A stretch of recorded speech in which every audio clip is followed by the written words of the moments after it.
ठीक है। और मैं आपको मुझे बताओ बच्चों, अगर कोई, ध्यान सुनना, हम लोग बात करने वाले हैं, मुझे तो अभी तक क्या हम लोग किसी करंट के फ्लो होने की वजह से जो मैग्नेटिक फील्ड क्रिएट होता था, क्या उसकी स्टडी कर रहे थे? जो भी मैग्नेटिक फील्ड अभी तक हमने क्रिएट किया है, क्या वो due to the current flow है? यस और नो? जो भी मैग्नेटिक फील्ड अभी तक हम लोगों ने स्टडी की है, क्या वो magnetic field due to the current flow, current के फ्लो होने की वजह से क्रिएट हुआ है? हाँ। तो जो करंट फ्लो हो रही है, तो बेसिकली क्या मैं ऐसा बोल सकता हूँ चार्ज पार्टिकल मूव कर रहे होंगे? क्या मैं ऐसा भी सोचता हूँ? करंट कब फ्लो होती है? जब इलेक्ट्रॉन्स फ्लो हो। समझते हो ना भाई, करंट के फ्लो होने का रीजन कौन है? फ्री इलेक्ट्रॉन्स का फ्लो ना। तो क्या मैं ऐसा बोल सकता हूँ जब भी कोई चार्ज पार्टिकल मूव करेगा तो वो एक मैग्नेटिक फील्ड क्रिएट करेगा? यस और नो? हाँ या ना भाई? करंट कहां से आई? करंट आई है चार्ज पार्टिकल के मोशन की वजह से। जब भी कोई चार्ज पार्टिकल मूव करता है तो हम बोलते हैं करंट फ्लो हो रही है। यस और नो? हाँ। तो मैं तुम्हें एक चीज बता देता हूँ, अगर कोई चार्ज पार्टिकल रेस्ट में, ध्यान सुनो, if the charge particle is at rest, if the charge particle, if the charge particle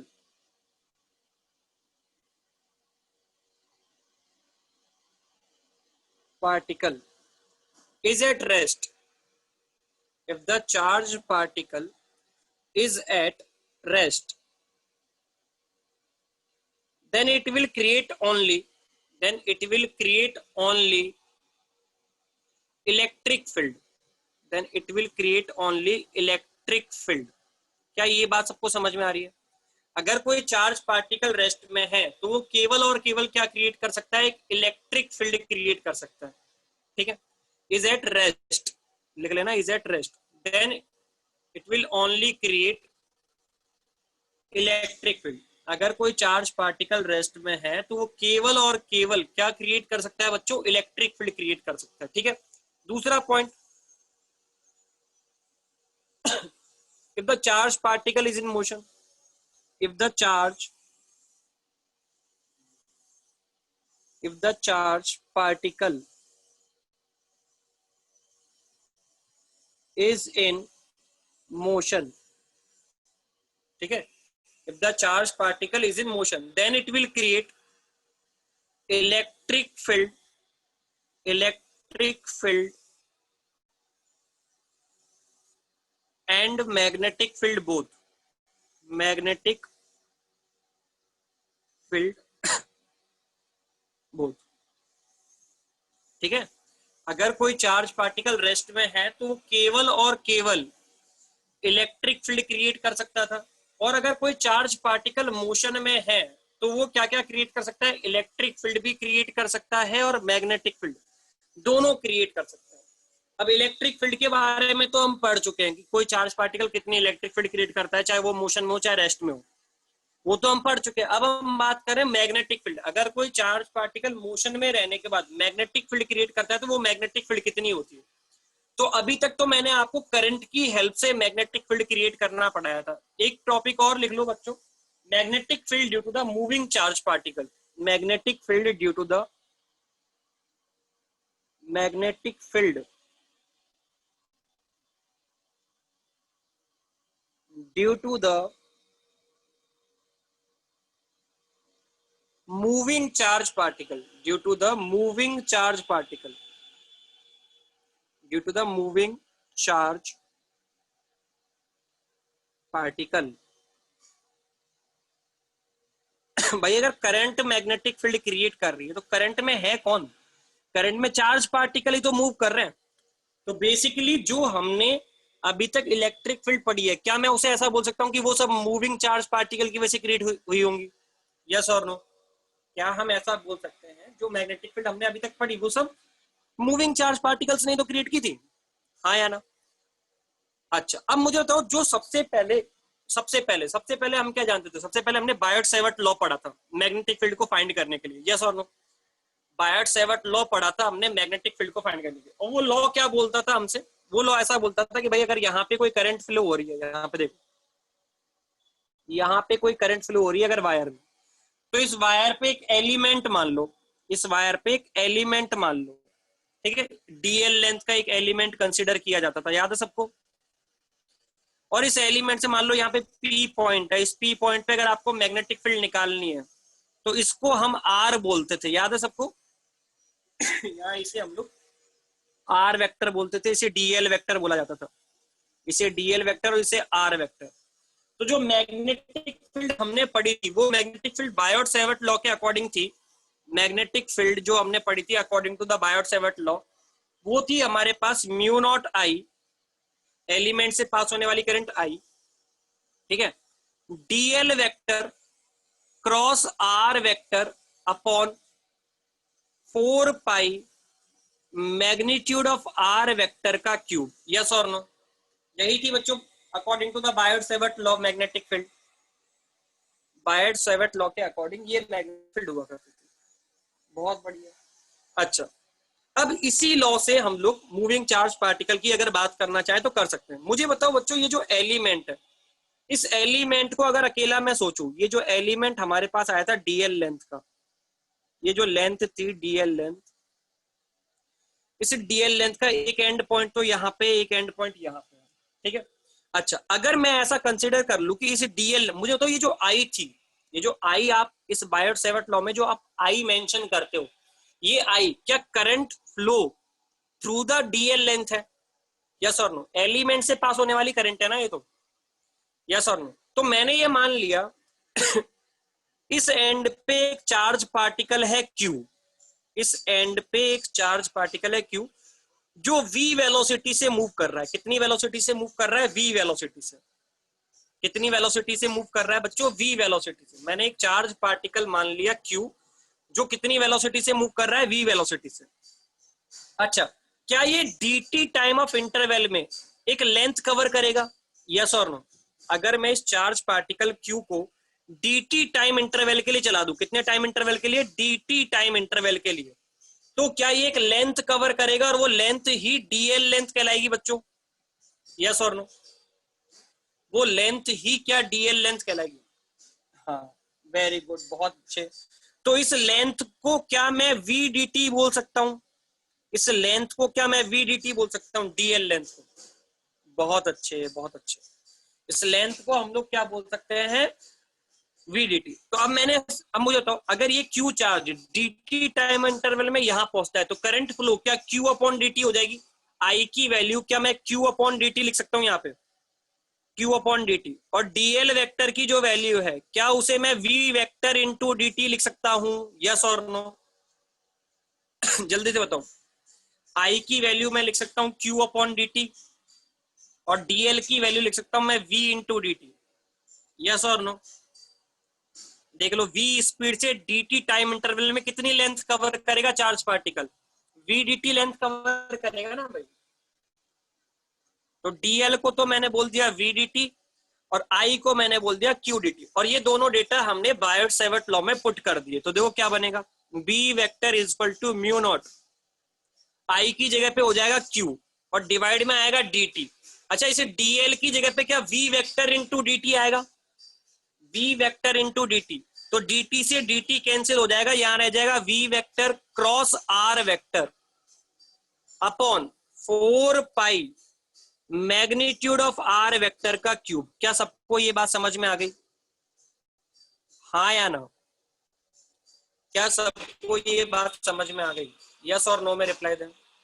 very good. Mu naught Q divide में dt आता और dl की जगह पे मल्टीप्लाई में dt आता, तो वो dt तो कैंसिल आउट हो गए और ये बन गया हमारे पास magnetic field due to the moving charge particle. अब मुझे तो ये जो v वेक्टर की डायरेक्शन है, क्या ये चार्ज फ्लो की डायरेक्शन है? पॉजिटिव चार्ज के फ्लो होने की। ये v वेक्टर किसकी डायरेक्शन है? पॉजिटिव चार्ज के फ्लो होने की डायरेक्शन। इसको मेंशन कर लेना, इसे मेंशन कर लो। v वेक्टर क्या है?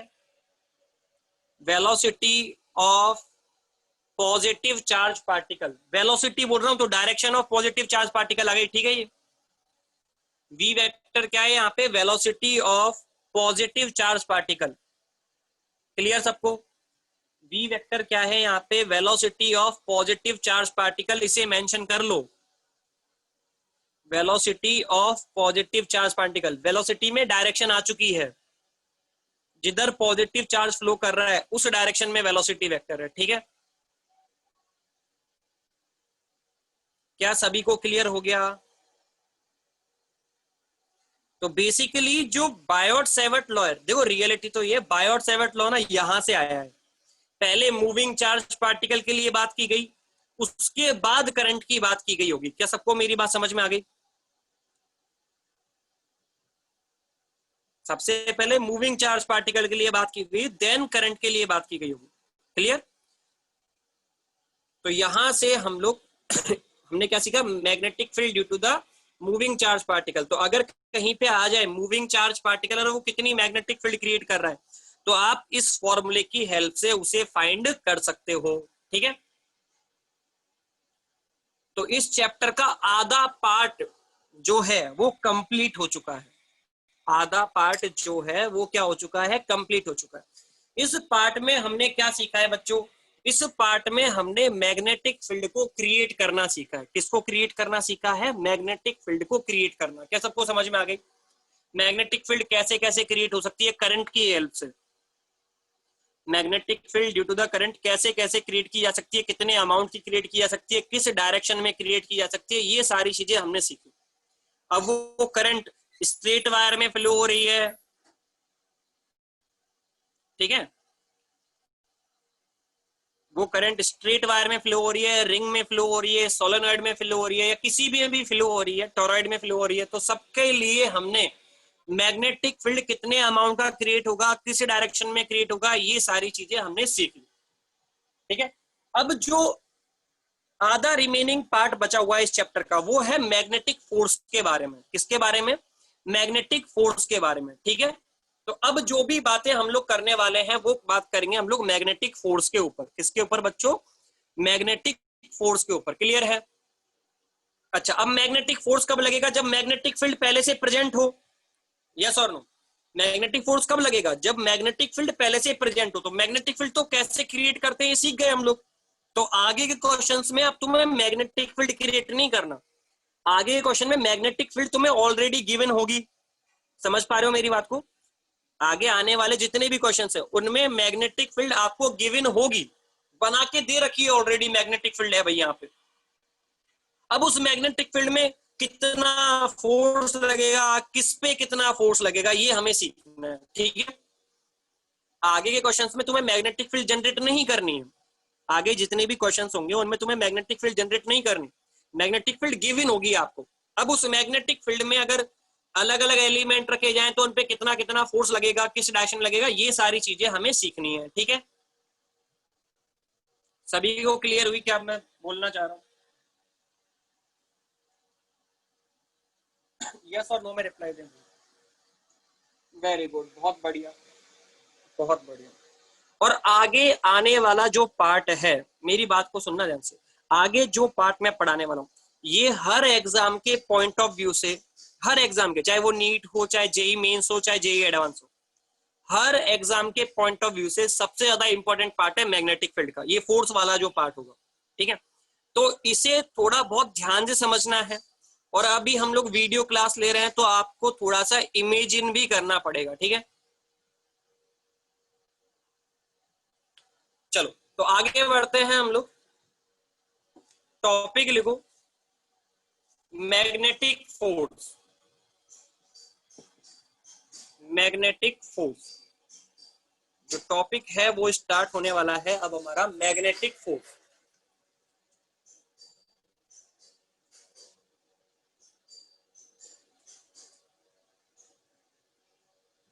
ठीक है, ये हमारा टॉपिक है आज का, मैग्नेटिक फोर्स। ठीक है, मैग्नेटिक फोर्स। अब मैग्नेटिक फोर्स किस पे लगेगा, तो एक एक करके हम सब चीजों की स्टडी करने वाले हैं। सबसे पहले हम लोग पढ़ने वाले हैं यहाँ पे force on, force on, force on a moving charge particle, force on a moving charge particle, moving charge particle, particle in magnetic field, in magnetic field. ठीक है, तो अब क्या करने वाले हैं हम, मैग्नेटिक फील्ड हमारे पास ऑलरेडी प्रेजेंट होगी, उस मैग्नेटिक फील्ड में हम एक चार्ज को मूव करवाएंगे। किसको मूव करवाएंगे बच्चों? एक चार्ज को। तो उस मूविंग चार्ज पार्टिकल पे कितना फोर्स लगेगा, किस डायरेक्शन में लगेगा, ये सारी चीजें हमें समझनी है। ठीक है, कितना फोर्स लगेगा, किस डायरेक्शन में लगेगा, ये सारी चीजें हमें समझनी है। क्लियर सबको बात है? यस और नो में रिप्लाई दो भाई। तो मैग्नेटिक फील्ड ऑलरेडी गिवन होगी, उसमें एक चार्ज पार्टिकल को मूव कराना है हमें, और उस चार्ज पार्टिकल पे कितना फोर्स लगेगा, किस डायरेक्शन में लगेगा, ये सारी चीजें हमें सीखनी है। तो हमारे सामने सबसे पहले देखो बच्चों, एक मैग्नेटिक फील्ड बना के दी गई। ऐसा देखो,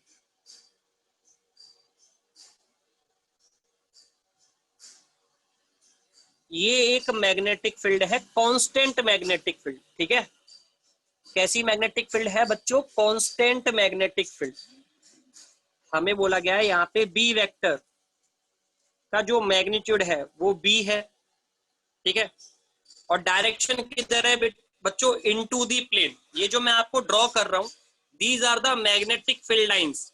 ये जो मैंने क्रॉस क्रॉस क्रॉस बनाया है, ये क्या है?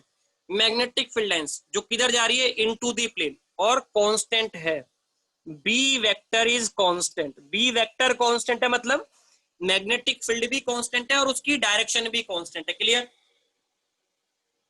ऐसा समझो, यहाँ पे एक स्पेस है, पूरे पेज पे हर जगह स्पेस है ना, और हर जगह एक मैग्नेटिक फील्ड प्रेजेंट है which is into the plane, जिसकी डायरेक्शन चेंज नहीं हो रही और मैग्नीट्यूड भी चेंज नहीं हो रहा। तो बी वेक्टर को मैं क्या बोल सकता हूँ? कांस्टेंट। और बी वेक्टर का मैग्नीट्यूड कितना बोला गया है? बी। ठीक है, क्या सभी को मेरी बात समझ में आ गई? हाँ या ना? अब इस मैग्नेटिक फील्ड में ध्यान से सुनना, अब अगर इस मैग्नेटिक फील्ड में एक पॉजिटिव चार्ज पार्टिकल है, ध्यान सुनो, एक पॉजिटिव चार्ज पार्टिकल, जो भी एक्सपेरिमेंट मैं आपके सामने रख रहा हूं ये सब पॉजिटिव चार्ज पार्टिकल का, एक पॉजिटिव चार्ज पार्टिकल है क्यू। ठीक है, एक मैग्नेटिक फील्ड पहले से क्रिएट करके रख रखी हमने, और एक पॉजिटिव चार्ज पार्टिकल। तो हमने क्या देखा? सबसे पहले तो ये देखो, देखो ये जो फोर्स के बारे में हम लोग बता गया है, ठीक है, इसका जो डेरिवेशन है वो सब एक्सपेरिमेंटल है। जैसे लॉ डिफाइन किए जाते हैं वैसे ही इस फोर्स को डिफाइन किया गया है। जिस तरीके से लॉ डिफाइन किए जाते हैं उसी तरीके से इस फोर्स को डिफाइन किया गया। तो सबसे पहले क्या ऑब्जर्व किया हमने? देखो, एक चार्ज पार्टिकल था, इस चार्ज पार्टिकल को हमने रेस्ट में रख दिया। किस में रख दिया बच्चों? रेस्ट में। तो हमने क्या देखा, अगर एक मैग्नेटिक फील्ड में एक चार्ज पार्टिकल को रेस्ट में रख दिया जाए कांस्टेंट मैग्नेटिक फील्ड में, तो हमने क्या देखा, ये जो चार्ज पार्टिकल है रेस्ट में रखा तो हमें कंटिन्यू वो किस में दिखाई दे रहा है? रेस्ट में ही दिखाई दे रहा है। If we place a charge particle in a constant magnetic field, ध्यान से सुनना मैं क्या बोल रहा हूं, सुन लो। If a charge particle, if a charge particle, if a charge particle placed at rest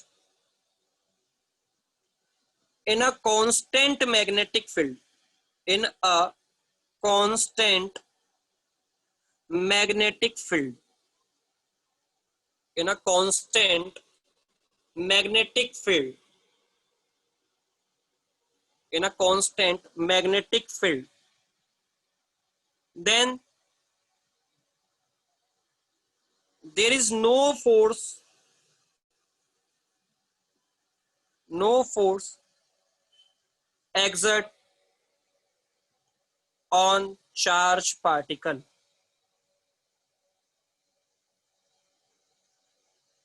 ठीक है, then there is no force exert on the charge particle. तो कहने का मतलब है, अगर कोई चार्ज पार्टिकल को आपने कांस्टेंट मैग्नेटिक फील्ड में रखा है और रेस्ट में रखा है, मूव नहीं कर रहा है, रेस्ट में रखा है, तो अगर आपने चार्ज पार्टिकल को रेस्ट में रखा है तो उस पे मैग्नेटिक फील्ड की वजह से कोई भी फोर्स लगने वाला नहीं है। अगर आपने रेस्ट में रखा था तो वो आपको रेस्ट में ही दिखाई देगा। क्या सबको ये बात समझ में आ गई? ये ऑब्जर्वेशंस के थ्रू हमने बात कही है, ठीक है। ऑब्जर्वेशन से ये कंक्लूजन निकाला है हमने कि अगर एक चार्ज पार्टिकल को कांस्टेंट मैग्नेटिक फील्ड में रखा जाए तो उसके ऊपर कोई मैग्नेटिक फोर्स एग्जर्ट नहीं होता। ये पहला कंक्लूजन हमने अपनी ऑब्जर्वेशन से निकाला। फिर दूसरा कंक्लूजन हमने क्या देखा, ध्यान सुनना। अगर हम इस चार्ज पार्टिकल के अमाउंट को कांस्टेंट रखते हैं, ध्यान से देखना, अगर हम इस चार्ज पार्टिकल के अमाउंट को चेंज नहीं करते, ये रेस्ट में रखा हुआ है, मान लो ये 2 कूलम का चार्ज है तो 2 कूलम का चार्ज फिक्स रख लिया। मान लो कि मैं 2 कूलम चेंज ही नहीं करूंगा, है ना, मैं 2 कूलम के अलावा किसी और चार्ज पार्टिकल की बात ही नहीं कर रहा, तो 2 कूलम का चार्ज लिया। मैग्नेटिक फील्ड मान लो हमने कांस्टेंट रख रखी है, अमाउंट मैग्नीट्यूड भी हमने कैसा रख रखा है, कांस्टेंट रख रखा है, और डायरेक्शन भी कांस्टेंट रखी है। और देन अगर इस चार्ज पार्टिकल को हम स्पीड प्रोवाइड कर दे, क्या प्रोवाइड कर देते हैं, कोई स्पीड प्रोवाइड कर दी आपने भी, क्या प्रोवाइड कर दी बच्चों, आपने स्पीड प्रोवाइड कर दी। तो जैसे ही आप इसे स्पीड प्रोवाइड करोगे, आपने स्पीड क्या इसे राइट डायरेक्शन में प्रोवाइड की है, यस और नो, आपने इसे स्पीड, अच्छा, अगर इसके ऊपर कोई फोर्स नहीं लगेगा तो क्या ये अपने पाथ को स्ट्रेट लाइन रखना चाहिए, अगर इसके ऊपर कोई फोर्स नहीं लगता है तो ये अपने पाथ को कैसा लगेगा, स्ट्रेट लाइन, यस और नो। पर हम क्या ऑब्जर्व करते हैं, जैसे ही इस चार्ज पार्टिकल को हमने स्पीड प्रोवाइड की तो इसने अपने पाथ को क्या कर लिया, चेंज कर लिया, सर्कुलर सॉरी स्ट्रेट लाइन रखने की बजाय ये एक कर्व के थ्रू मूव करना स्टार्ट कर देता है। किसके थ्रू मूव करना स्टार्ट कर देता है, कर्व के थ्रू। क्या सबको मेरी बात समझ में आ रही है? जैसे ही आप चार्ज पार्टिकल को स्पीड प्रोवाइड करोगे तो ये स्ट्रेट लाइन चलने की बजाय कर्व पाथ में मूव करने लगेगा। अगर कर्व पाथ में मूव करेगा तो मतलब इसके ऊपर 100% कोई फोर्स लगा है जो इसकी डायरेक्शन चेंज कर रहा है, यस और नो, इसके ऊपर 100% कोई ना कोई फोर्स लगा है जो इसके, अच्छा, क्या ये फोर्स इसकी स्पीड के ऊपर डिपेंड कर रहा है, यस और नो। कैसे देखा हमने, हमने देखो अमाउंट ऑफ चार्ज को कांस्टेंट रखा, मैग्नेटिक फील्ड को कांस्टेंट रखा, पहले 1 मीटर पर सेकंड से फेंका तो पहला एक कर्व बनाया इसने, 2 मीटर पर सेकंड से फेंकोगे तो कर्व बड़ा बना देगा, ये 3 मीटर पर सेकंड से फेंकोगे तो एक और बड़ा कर्व बनाएगा। तो जितनी ज्यादा स्पीड रख रहे हैं उतना बड़ा कर्व ये बनाने की कोशिश कर रहा था, या ऐसा समझो कि जितनी ज्यादा स्पीड आप कर रहे हो उसके अकॉर्डिंग इसमें टर्न हो, ज्यादा टर्न ये ले रहा है। क्या मेरी बात समझ पा रहे हो?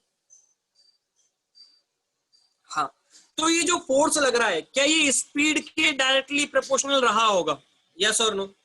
ये जो फोर्स रहा होगा ये स्पीड के, एक तो भाई स्पीड के ऊपर डिपेंड कर रहा है, अगर नहीं करता तो तब भी लगता ना, जब ये रेस्ट में था, जब 0 स्पीड थी तब भी लगना चाहिए था।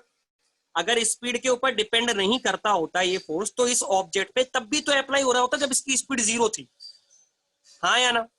पर हमने तो देखा जब इसकी स्पीड 0 थी तब तो लगा ही नहीं, और स्पीड प्रोवाइड करते ही फोर्स लगने लग गया। मतलब ये जो फोर्स है ये स्पीड के ऊपर डिपेंड कर रहा है। ये बात सबको समझ में आई? हाँ, तो एक बात तो समझ में आ गई, ये स्पीड के ऊपर डिपेंड कर रहा है। दूसरी चीज, और कौन कौन सी चीजों के ऊपर डिपेंड कर रहा होगा, तो हमने देखा इस बार दूसरा एक्सपेरिमेंट हमने क्या किया, इस बार हमने ऐसा समझो 4 कॉलम का चार्ज लिया। कितने कॉलम का चार्ज लिया? 4 कॉलम का। इसे 1 मीटर पर सेकंड से फेंका। कितने मीटर पर सेकंड से फेंका? 1 मीटर पर सेकंड से।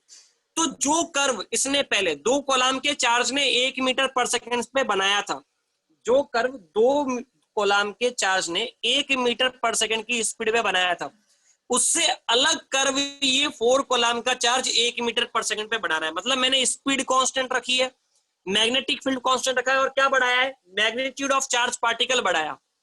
मैग्नीट्यूड ऑफ चार्ज पार्टिकल बढ़ाने से भी फोर्स का अमाउंट क्या हो रहा है? चेंज हो रहा है। तो मतलब पहली चीज तो ये किसके ऊपर डिपेंड कर रहा था? पहली चीज तो ये डिपेंड कर रहा था स्पीड के मैग्नीट्यूड के ऊपर। दूसरी चीज ये डिपेंड कर रहा है अमाउंट ऑफ चार्ज के ऊपर। तीसरी चीज, इस बार फिर से मैंने 2 कॉलम का चार्ज लिया, 1 मीटर पर सेकंड की स्पीड दी, बट मैंने क्या चेंज कर दी? यहाँ पे मैग्नेटिक फील्ड चेंज कर दी। क्या चेंज कर दी मैंने? Magnetic field. मैग्नेटिक फील्ड का मैग्नीट्यूड चेंज करने से मैंने देखा कि अगेन पाथ में वेरिएशन आ गए हैं। पाथ में वेरिएशन आ गए मतलब क्या? फिर से फोर्स का अमाउंट चेंज हुआ होगा, यस और नो। हाँ, तो अगेन एक और चीज देखने को मिली कि ये जो फोर्स है ये डायरेक्टली प्रोपोर्शनल है मैग्नीट्यूड ऑफ मैग्नेटिक फील्ड के, मैग्नीट्यूड ऑफ मैग्नेटिक फील्ड के। तो ये तो हमने बात की मैग्नीट्यूड ऑफ फोर्स की। किसकी बात की? मैग्नीट्यूड ऑफ फोर्स किन किन के ऊपर डिपेंड कर रहा है? स्पीड के ऊपर, चार्ज पार्टिकल के मैग्नीट्यूड के ऊपर, और मैग्नेटिक फील्ड के मैग्नीट्यूड के ऊपर। अच्छा, अब मुझे बताओ, क्या ये जो फोर्स है इसकी कोई ना कोई डायरेक्शन भी रही होगी? हाँ, तो अब ये जो फोर्स है इसकी डायरेक्शन, मुझे तो यहाँ पे ये तीन क्वांटिटीज के ऊपर डिपेंड कर रहा है। वेलोसिटी का मैग्नीट्यूड, चार्ज का मैग्नीट्यूड और मैग्नेटिक फील्ड का मैग्नीट्यूड। इनमें से कौन सी क्वांटिटी वेक्टर्स है? जिन क्वांटिटीज के ऊपर ये डिपेंड कर रहा है, इनमें से कौन कौन सी क्वांटिटी वेक्टर है? ये फोर्स जिन क्वांटिटीज के ऊपर डिपेंड कर रहा है उनमें से कौन कौन सी क्वांटिटी वेक्टर है? वेलोसिटी और मैग्नेटिक फील्ड। यस और नो? तो इन दोनों के पास डायरेक्शन है, वेलोसिटी के पास भी डायरेक्शन है और मैग्नेटिक भी। तो क्या इन दोनों की डायरेक्शन के ऊपर भी फोर्स डिपेंड कर रहा होगा? इन दोनों की डायरेक्शन के ऊपर भी फोर्स डिपेंड कर रहा होगा।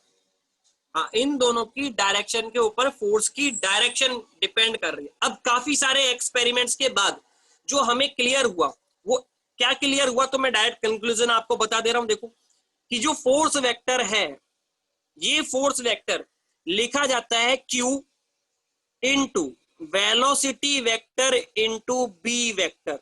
इस तरीके से आप इस फोर्स को डिफाइन कर सकते हो।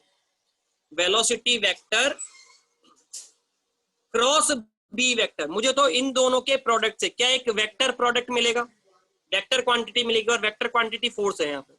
ठीक है, तो V क्रॉस V करने से क्या एक डायरेक्शन भी मिलेगी हमें? जल्दी से बताओ, V क्रॉस V करने से क्या एक डायरेक्शन भी मिलेगी? हाँ, तो जो फोर्स की डायरेक्शन होगी वो डायरेक्शन हम लोग निकालेंगे V क्रॉस B से। इन दोनों के क्रॉस प्रोडक्ट से जो डायरेक्शन आएगी वही डायरेक्शन फोर्स की डायरेक्शन होगी। क्या सबको ये बात समझ में आ गई? V क्रॉस B से जो डायरेक्शन फोर्स की आएगी वही डायरेक्ट V क्रॉस V करने से जो डायरेक्शन हमें मिलेगी वही फोर्स वेक्टर की डायरेक्शन होगी। अच्छा, अगर मुझे मैग्नीट्यूड लिखना हो बच्चों फोर्स का, अगर मुझे मैग्नीट्यूड लिखना हो फोर्स का, तो मैं कैसे लिखूंगा? Q V का मैग्नीट्यूड, B का magnitude into sine theta. Yes और नो? मैग्नीट्यूड ऑफ फोर्स लिखना हो तो क्या इस तरीके से लिखा जाएगा? और यहाँ पे जो थीटा होगा, theta, theta here the theta is the angle between V vector and B vector. Theta is angle between V vector and B vector, velocity vector and magnetic field vector. Theta is the angle between velocity vector and magnetic field vector. Clear? Yes और no? क्या सबको ये बात समझ में आ गई? हाँ या ना में जवाब दो।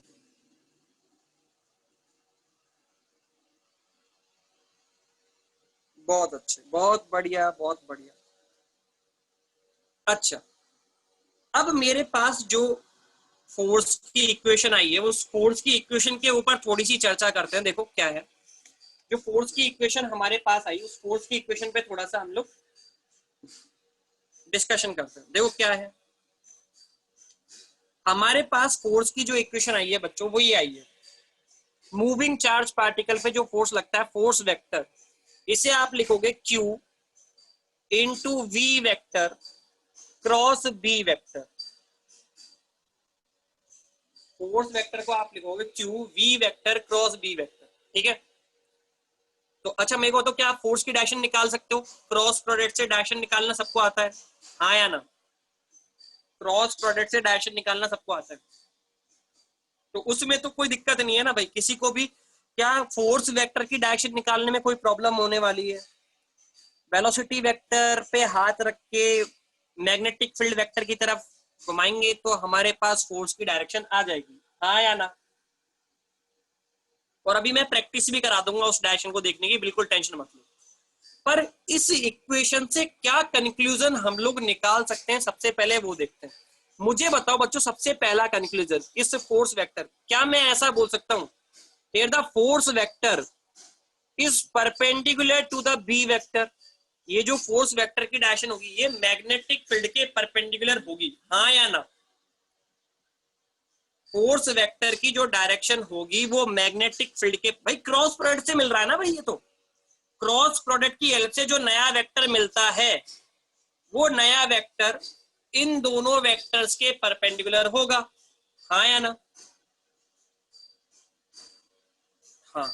अच्छा, दूसरा कंक्लूजन जो मैं निकाल सकता हूं यहाँ पे, सेकंड कंक्लूजन जो मैं निकाल सकता हूं, क्या फोर्स वेक्टर वेलोसिटी वेक्टर के परपेंडिकुलर होगा? क्या फोर्स वेक्टर वेलोसिटी वेक्टर के परपेंडिकुलर होगा? यस और no? Force vector is perpendicular to the velocity vector. Conclusion निकाल रहे हैं भाई हम, और बहुत अच्छी चीज आपको समझ में आएगी, अभी देखो आप, बहुत ही अच्छी चीज आपको समझ में आएगी यहाँ पे, बहुत बढ़िया, कि भाई जो फोर्स वेक्टर है वो वेलोसिटी वेक्टर के परपेंडिकुलर होगा, ये भी समझ गए। अच्छा अच्छा, मुझे तो वेलोसिटी वेक्टर की जो डायरेक्शन होती है, आपने काइनेमेटिक्स में पढ़ा होगा, जब हम मोशन पढ़ा करते थे तो आपने पढ़ा होगा वेलोसिटी वेक्टर की जो डायरेक्शन होती है वो in the direction of displacement होती है, यस और नो? वेलोसिटी वेक्टर की जो डायरेक्शन होती है वो in the direction of displacement होती है। तो क्या मैं ऐसा बोल सकता हूं यहां से एक कंक्लूजन, क्या मैं ऐसा निकाल सकता हूं, यहाँ पे जो मैग्नेटिक फोर्स लग रहा है, ये जो magnetic force which is perpendicular to the displacement vector, yes और नो? हाँ या ना? हर इंस्टेंट पे जो डिस्प्लेसमेंट होगा उसके ये परपेंडिकुलर होगा। अच्छा भाई ऐसा होगा। अब मुझे एक चीज बताओ, फोर्स वेक्टर कौन सा फोर्स है ये इलेक्ट्रोस्टैटिक फोर्स है, ये न्यूक्लियर, कौन सा फोर्स है? नाम बताओ इस फोर्स का, क्या नाम है इस फोर्स का? क्या ये मैग्नेटिक फोर्स है? हाँ या ना? क्या ये एक मैग्नेटिक फोर्स है? यस और नो में रिप्लाई दो। हाँ। अरे यार ये तो बहुत गजब बात हो गई, मैग्नेटिक फोर्स। अच्छा, अगर किसी बच्चे ने कभी ट्राई किया ऐसा कि सर मुझे तो वर्क डन फाइंड करना है इस फोर्स का, मुझे तो क्या फाइंड करना है, वर्क डन, तो क्या वो वर्क डन को ऐसे लिखेगा, F vector dot DS vector, yes और नो? क्या वो वर्क डन को इस तरीके से लिखेगा, फोर्स वेक्टर, ये मैग्नेटिक फोर्स है। हाँ, अब मुझे तो फोर्स और डिस्प्लेसमेंट तो परपेंडिकुलर, तो क्या इनका डॉट प्रोडक्ट जीरो हो जाना चाहिए? क्या इनका डॉट प्रोडक्ट जीरो हो जाना चाहिए? Work done by magnetic force zero है। Work done by magnetic force कौन सा फोर्स है? मैग्नेटिक फोर्स का वर्क डन बात कर रहे हैं, magnetic force work done, work done by magnetic force, magnetic field नहीं है, मैग्नेटिक फोर्स है भाई, मैग्नेटिक फोर्स। तो मैग्नेटिक फोर्स की वजह से जो वर्क डन हो रहा है वो कितना हो रहा है? क्या मैं ऐसे लिख सकता हूँ खाली एक ही फोर्स है, तो क्या इस फोर्स की वजह से जो, क्या ऐसा लिख सकते हैं चेंज इन काइनेटिक एनर्जी? कोई भी वर्क डन हो क्या वो चेंज इन काइनेटिक एनर्जी के बराबर लिखा जा सकता है? यस और नो में खाली एक ही तो फोर्स लिख रहा है, तुम work done by all force देखोगे तो ऑल फोर्स में एक ही फोर्स है हमारे पास, तो मैग्नेटिक फोर्स लग रहा है यहाँ पे, और कोई फोर्स आप कंसीडर कर ही नहीं रहे। तो क्या चेंज इन काइनेटिक एनर्जी भी जीरो होगी? यस और नो? क्या ओनली अगर मैग्नेटिक फोर्स लग रहा है, ओनली अगर मैग्नेटिक फोर्स लग रहा है तो ओनली मैग्नेटिक फोर्स की वजह से चेंज इन काइनेटिक एनर्जी कितना होगा? जीरो। मैं फिर बोल रहा हूं, ओनली मैग्नेटिक फोर्स अगर चार्ज पार्टिकल पे लग रहा है तो उस चार्ज पार्टिकल की चेंज इन काइनेटिक एनर्जी कितनी होगी? Zero. If only, if only magnetic force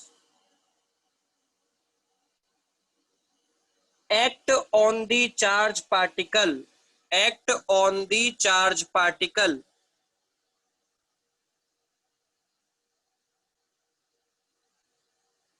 act on the charge particle, then the change in kinetic energy, then the change in kinetic energy of charge particle will be zero. will be 0, or we can say,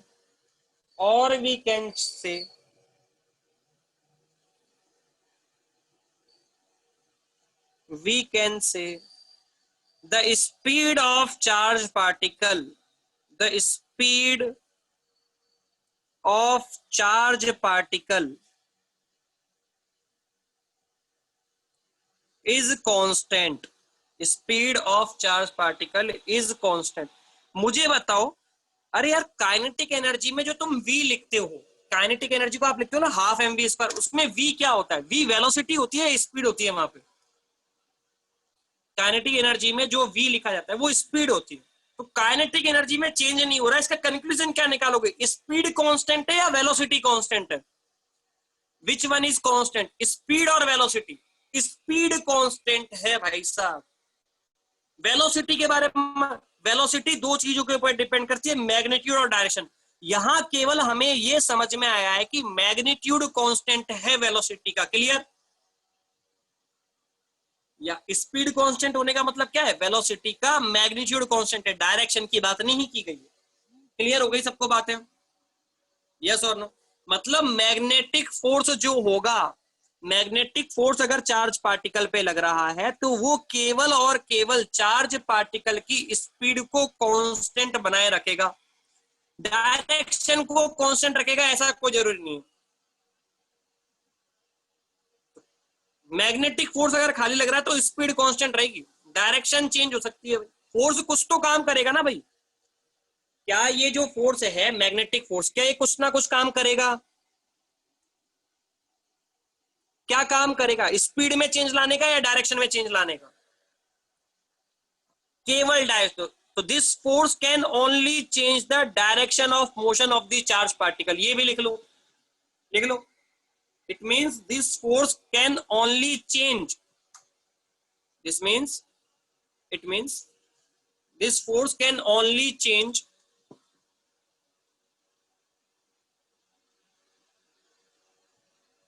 ध्यान से देखना भाई। It means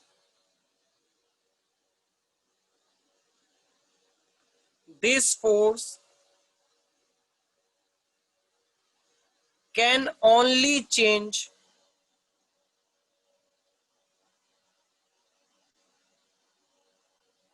the direction of motion,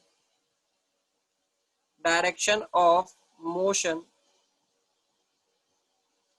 of charge particle।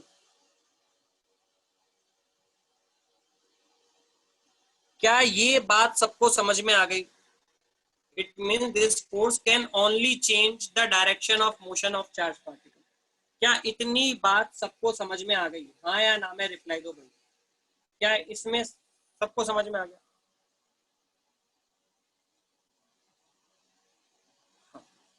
बहुत बढ़िया, बहुत बढ़िया, बहुत अच्छा, बहुत अच्छे।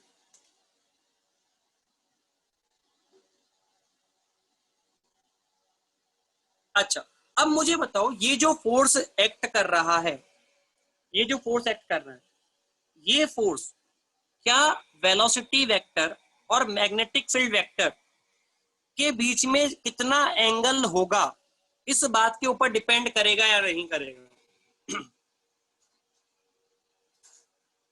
ये जो फोर्स चार्ज पार्टिकल पे हम लोग लगा रहे हैं, ये जो फोर्स हमने चार्ज पार्टिकल के ऊपर लगाया है, तो जैसे ही चार्ज पार्टिकल के ऊपर फोर्स लगेगा तो वो मूव करेगा, तो इसका कोई ना कोई पाथ बनेगा भाई। और ये जो पाथ बनेगा चार्ज पार्टिकल का, ये पाथ किस टाइप का बने, क्या ये इस बात के ऊपर डिपेंड करेगा फोर्स कितना लग रहा है और किस डायरेक्शन में लग रहा है? यस और नो? चार्ज पार्टिकल किस टाइप का पाथ लेगा, क्या फोर्स के ऊपर डिपेंड कर रहा है? हाँ। और ये जो फोर्स है, ये जो फोर्स है, क्या ये मैग्नेटिक फील्ड और वेलोसिटी वेक्टर के बीच में कितना एंगल होगा, इस बात के ऊपर भी डिपेंड करेगा? हाँ या ना में जवाब दो। हाँ सर, इस बात के ऊपर भी डिपेंड करेगा। तो अब हमें पढ़ना है पाथ ऑफ द चार्ज। देखो कितना फोर्स लगेगा ये तो हमने पढ़ लिया, अब बात करते हैं path of the charge particle. ध्यान से सुनो, आपको स्टडी होगी, पूरे फोर्स की डिटेल में स्टडी कराऊंगा, टेंशन मत लो। सबसे पहले बात कर रहे हैं हम लोग, यहाँ पे टॉपिक है हमारा path of the charge particle. Magnetic force में चल रहा है ये सब। Path of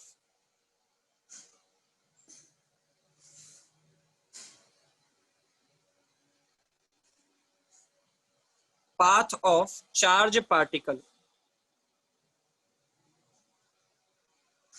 path of charge particle. अब पाथ कैसा होगा चार्ज पार्टिकल का, तो गौर से देखो, इसके हमने कुछ केसेस बना लिए। भाई पाथ कैसा होगा ये डिपेंड करेगा कि the angle between velocity vector and magnetic field vector कितना है। इस बात पर डिपेंड करेगा कि भाई मैग्नेटिक फील्ड वेक्टर और वेलोसिटी वेक्टर के बीच में एंगल कितना है। तो सबसे पहला केस हमने बनाया, फर्स्ट केस बनाया हमने, if velocity vector parallel to the B vector और एंटी पैरेलल। ठीक है भाई, वेलोसिटी वेक्टर और मैग्नेटिक फील्ड वेक्टर या तो पैरेलल हो सकते हैं या एंटी पैरेलल। क्या ऐसा केस हो सकता है हमारे सामने? क्या इन दोनों केसेस में थीटा की वैल्यू अगर देखी जाए, थीटा या तो 0 डिग्री होगा और एंटी पैरेलल के केस में थीटा क्या 180 डिग्री होगा? यस और नो? सिंपल से केस बना के स्टडी कर रहे हैं हम लोग। सिंपल से केस बना के स्टडी कर रहे हैं। पहला केस हमने पैरेलल और एंटी पैरेलल का लिया है कि अगर वेलोसिटी वेक्टर और मैग्नेटिक फील्ड वेक्टर अगर पैरेलल होते या एंटी पैरेलल होते तो क्या होता। तो गौर से देखो, सपोज करो ऐसे मैग्नेटिक फील्ड लाइंस बोली गई, कांस्टेंट मैग्नेटिक फील्ड की बात चल रही है, तो ऐसे ये है ना सिंबल है कांस्टेंट मैग्नेटिक फील्ड लाइन को आप ऐसे बना सकते हो, यूनिफॉर्म मैग्नेटिक फील्ड। ठीक है, uniform magnetic field, uniform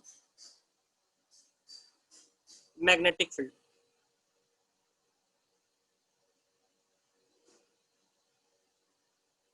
uniform का मतलब क्या होता है? ना तो डायरेक्शन चेंज होनी चाहिए ना ही मैग्नीट्यूड। तो ये जो आपको रिप्रेजेंटेशन दिया है ये मैग्नेटिक फील्ड लाइंस है। मुझे तो ये मैग्नेटिक फील्ड लाइंस के बीच में जो गैप है क्या वो कांस्टेंट दिखाई दे रहा है और डायरेक्शन भी कांस्टेंट दिखाई दे रही है? यस और नो? तो इसे बोलेंगे कांस्टेंट मैग्नेटिक फील्ड। ठीक है, इसे आप लोग बोल सकते हो कांस्टेंट मैग्नेटिक फील्ड। अब इसमें एक चार्ज पार्टिकल था, मान लो ये चार्ज पार्टिकल है, पॉजिटिव चार्ज पार्टिकल। अभी जितनी कहानी मैं पढ़ा रहा हूँ पॉजिटिव चार्ज पार्टिकल की पढ़ा रहा हूँ, ध्यान सुनना। पॉजिटिव चार्ज पार्टिकल, इस पॉजिटिव चार्ज पार्टिकल को हमने स्पीड प्रोवाइड कर दी इस तरफ v। मुझे बताओ क्या वेलोसिटी वेक्टर और मैग्नेटिक फील्ड वेक्टर पैरेलल हो चुके हैं? यस और नो? तो क्या इस केस में जो फोर्स वेक्टर होगा, मैग्नेटिक फोर्स जो होगा, क्या वो जीरो हो जाएगा बच्चों? In this case the magnetic force becomes zero. In this case the magnetic force becomes zero. क्यों? क्योंकि वो क्रॉस प्रोडक्ट की वैल्यू जीरो हो जाएगी ना बच्चों। V vector cross B vector, क्या उसकी वैल्यू जीरो हो जाएगी? V vector cross B vector की वैल्यू कितनी हो जाएगी? जीरो हो जाएगी। बहुत बढ़िया। तो इस केस में जो मैग्नेटिक फोर्स होगा वो जीरो हो जाएगा। तो क्या मैं ऐसा बोल सकता हूं the path of the charge particle is straight line? Path of the charge particle,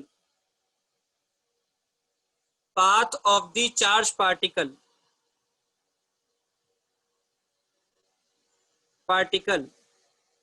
is straight line. अब कुछ बच्चे सोच रहे होंगे कि सर ग्रेविटी भी तो होगी, आप कैसे बात कर रहे हो?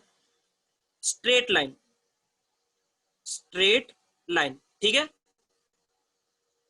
क्या सबको ये बात समझ में आ गई? स्ट्रेट लाइन पाथ होगा। हाँ। अब कुछ बच्चे सोच रहे हैं सर ग्रेविटी भी तो एक्ट कर रही होगी, तो ग्रेविटी कहां एक्ट करती है? मैं ये बोल रहा हूं कि ये हॉरिजॉन्टल प्लेन है। कैसा प्लेन है ये? हॉरिजॉन्टल प्लेन है। हॉरिजॉन्टल प्लेन सरफेस पे ये बात की जा रही है। किस पे बात की जा रही है? सरफेस पे।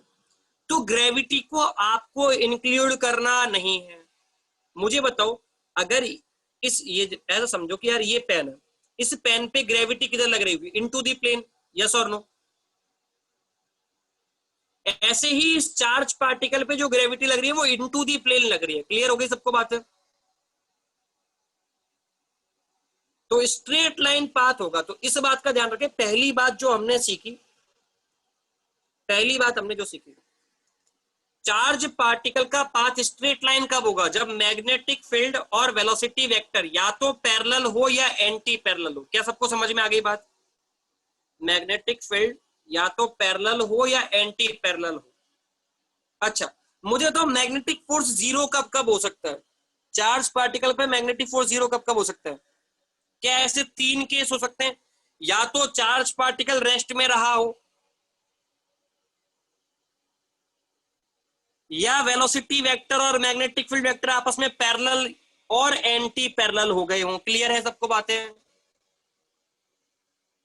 बहुत अच्छे, बहुत अच्छे। तो ये तो एक केस हो गया कि भाई अगर पैरेलल होते मैग्नेटिक फील्ड और वेलोसिटी वेक्टर तो पाथ कैसा होता। ठीक है, अब सेकंड केस हम लोग यहां बनाते हैं। सेकंड केस हम लोग यहां बना रहे हैं। सेकंड केस में हम लोग बात करेंगे वेलोसिटी वेक्टर और मैग्नेटिक फील्ड वेक्टर अगर परपेंडिकुलर है तो क्या होगा। सेकंड केस देख लो भाई, सेकंड केस में क्या है, और ये अब फुल डिटेल स्टडी में चलेगा। सेकंड केस, इसी से सबसे ज्यादा क्वेश्चन बनते हैं। ये जो सेकंड केस पढ़ा रहा हूं इसी से सबसे ज्यादा क्वेश्चन बनेंगे भाई। ठीक है, सेकंड केस क्या है? If the velocity vector is perpendicular to the B vector, मतलब वेलोसिटी वेक्टर और मैग्नेटिक फील्ड वेक्टर आपस में कैसे हैं? परपेंडिकुलर है।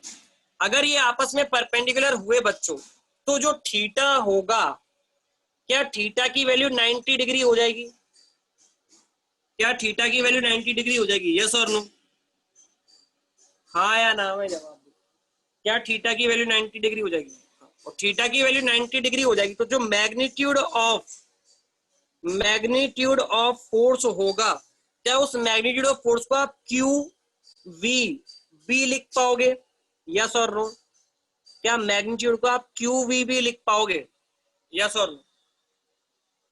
मैग्नीट्यूड को आप लोग लिख पाओगे क्यू वी बी। ऐसा केवल और केवल कब लिख सकते हैं? when the velocity vector is perpendicular to the magnetic field vector. When the velocity vector is perpendicular to the magnetic field vector, then we can write the magnitude of the force is qvb. ठीक है, अच्छा इस case में जो path होगा, path के बारे में लिख लो। पाथ कैसा होगा? इस केस में जो पाथ होगा वो होगा बच्चों सर्कुलर।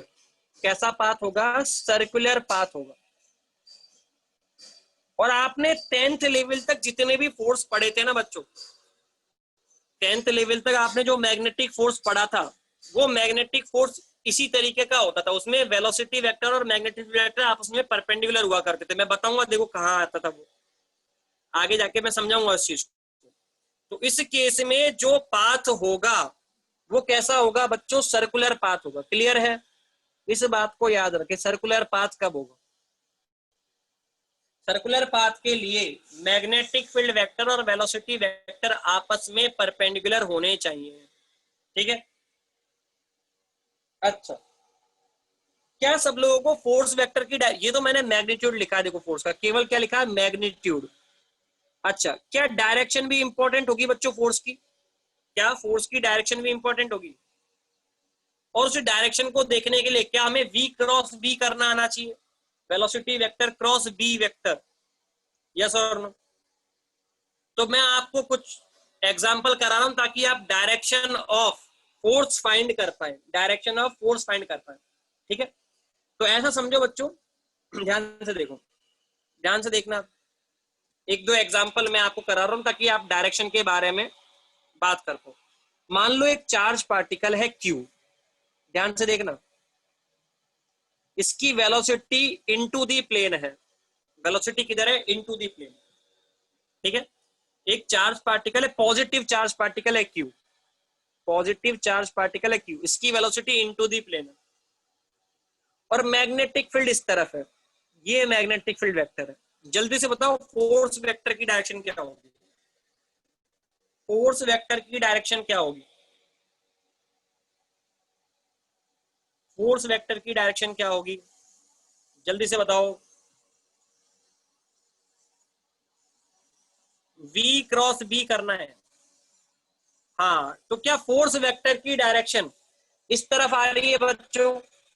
ऐसे यस और नो, मैग्नेटिक फोर्स की डायरेक्शन साउथ डायरेक्शन आ रही होगी सबकी, डाउनवर्ड। मैग्नेटिक फोर्स की डायरेक्शन साउथ डायरेक्शन आ गई होगी सबकी, यस और नो। कोई ऐसा है जिसका नहीं आया हो आंसर? कोई ऐसा है जिसका नहीं आया हो answer? Anyone? B cross B, velocity vectors पे अपनी फिंगर्स रखो, राइट हैंड थंब रूल लगाना पड़ता है बेटा। वेलोसिटी वेक्टर्स पे अपने राइट हैंड की फिंगर्स को रखो, और आपके राइट हैंड की फिंगर्स के जो नेल्स हैं उनकी डायरेक्शन वेलोसिटी वेक्टर की डायरेक्शन में होनी चाहिए। फिर अपनी फिंगर्स को करो मैग्नेटिक फील्ड की तरफ। तो देखो थंब किधर आ रहा है। ज्यादा दिक्कत अगर हो रही हो तो आप अपने पेज को रोटेट कर सकते हो बच्चों, आप अपने पेज को ऐसे रोटेट कर सकते हो, ऐसे उल्टा कर लो तो ज्यादा बेटर होगा, आपकी डायरेक्शन आ जाएगी। ठीक है, हाँ, तो ये तो डायरेक्शन आ गई डाउनवर्ड। अच्छा, एक और, ये तो एग्जांपल नंबर 1। ठीक है, सेकंड एग्जांपल देखो, सेकंड एग्जांपल में बताना मुझे डायरेक्शन किधर आ रही है। अच्छा, मैं बोलता velocity vector into the plane है, मैग्नेटिक फील्ड इधर ही है, राइट साइड, और मैं बोलता ये नेगेटिव चार्ज पार्टिकल है, नेगेटिव चार्ज पार्टिकल। जल्दी से बताओ फोर्स की डायरेक्शन किधर होगी? नेगेटिव चार्ज पार्टिकल लिया है, फोर्स की डायरेक्शन बताओ किधर होगी? तुम्हें समझ में आया? तुम तो वी क्रॉस वी करोगे भाई, वी क्रॉस वी करने से जो डायरेक्शन आती है वो पॉजिटिव चार्ज पार्टिकल पे लगने वाले फोर्स की डायरेक्शन आती है। ध्यान सुन लो मेरी बात, पहले सुन लो। वी क्रॉस वी करने से जो डायरेक्शन हमें मिलेगी वो डायरेक्शन मिलेगी पॉजिटिव चार्ज के ऊपर लगने वाले फोर्स की। तो अगर नेगेटिव चार्ज हो आपके सामने तो वी क्रॉस बी से जो डायरेक्शन आ रही है उसकी अपोजिट डायरेक्शन को आप इंक्लूड कर लोगे। क्या सबको मेरी बात समझ में आ गई? नेगेटिव चार्ज पार्टिकल के लिए अगर आपको फोर्स की डायरेक्शन देखनी है तो वी क्रॉस बी से जो डायरेक्शन आपको मिली है उसके जस्ट अपोजिट डायरेक्शन जो है वो नेगेटिव चार्ज पार्टिकल पे लगने वाले फोर्स की डायरेक्शन होगी। क्या सबको समझ में आ गया? तो इस पे फोर्स लगेगा अपवर्ड डायरेक्शन में, एफ एम। क्या सबको ये बात समझ में आ गई? यस और नो? वी क्रॉस बी से डायरेक्शन निकाली, उसका अपोजिट देख लिया भाई, क्योंकि वो नेगेटिव चार्ज का जो साइन होगा माइनस वाला वो वी क्रॉस बी का उल्टा कर देगा डायरेक्शन को। समझ में आ गई बात सबको? तो मुझे बताओ, जब आप मैग्नीट्यूड ऑफ फोर्स लिखोगे, यहाँ पे जब मैग्नीट्यूड ऑफ फोर्स लिखोगे तो ये जो क्यू है, इस क्यू को तुम्हें साइन के साथ रखना है या विदाउट साइन रखना है? इस क्यू को यहाँ पे साइन के साथ रखना है या without sign? Without sign, without sign, क्योंकि इसका जो साइन है उससे तो तुमने डायरेक्शन यूज कर रही है ना बच्चों। यस और नो? तो यहाँ पे जब आप फोर्स का मैग्नीट्यूड लिख रहे हो तो ये जो क्यू है इसे आपको विदाउट साइन लिखना है, विदाउट साइन। क्या ये बात सबको समझ में आ गई? किसी का डाउट भी अगर चल रहा होगा तो वो क्लियर हो गया होगा। अगर नेगेटिव चार्ज पार्टिकल है तो उसका माइनस का साइन डायरेक्शन एडजस्ट करने में चला जाएगा। क्या एडजस्ट करने में चला जाएगा? डायरेक्शन एडजस्ट करने में चला जाएगा। क्लियर हो गया सबको? हाँ या ना में जवाब दो। क्या सबको ये बात क्लियर हो गई? यस और नो? वेरी गुड, चलो बहुत बढ़िया। तो इससे आगे के एग्जांपल हम लोग नेक्स्ट क्लास में करेंगे। पहले डायरेक्शन ऑफ फोर्स के लिए बात करेंगे, फिर ये जो टॉपिक चल रहा है magnetic field is perpendicular to the velocity, इसमें कैसे कैसे क्वेश्चन बनते हैं परपेंडिकुलर वाले सेक्शन में, कैसे कैसे किस किस टाइप के क्वेश्चन बनते हैं वो सारे क्वेश्चन डिस्कस करेंगे। ठीक है, फिर इसका लेंगे, अगर थीटा एंगल होता वेलोसिटी वेक्टर और मैग्नेटिक फील्ड के बीच में, अगर कोई थीटा जनरल एंगल होता तो फिर क्या क्या क्वेश्चंस बनते। क्लियर है सबको बातें? नहीं, पाम रूल नहीं लगाना यहाँ पे बेटा, मैग्नेटिक फील्ड थोड़ी निकाल रहे हैं यहाँ पे हम, पाम रूल नहीं है यहाँ पे कोई। मैं फिर बोल रहा हूँ, ये रूल्स में बिल्कुल कंफ्यूज मत हो। ज्यादा दिक्कत है फॉर्मूला देखो, ज्यादा दिक्कत है फॉर्मूला देखो, फॉर्मूला अपने आप बता देगा कि डायरेक्शन कैसे निकालनी है। कोई पाम रूल नहीं है यहाँ पे। ठीक है,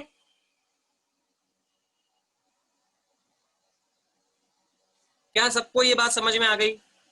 यस और नो? ओके, थैंक यू बच्चों, नेक्स्ट क्लास में मिलते हैं।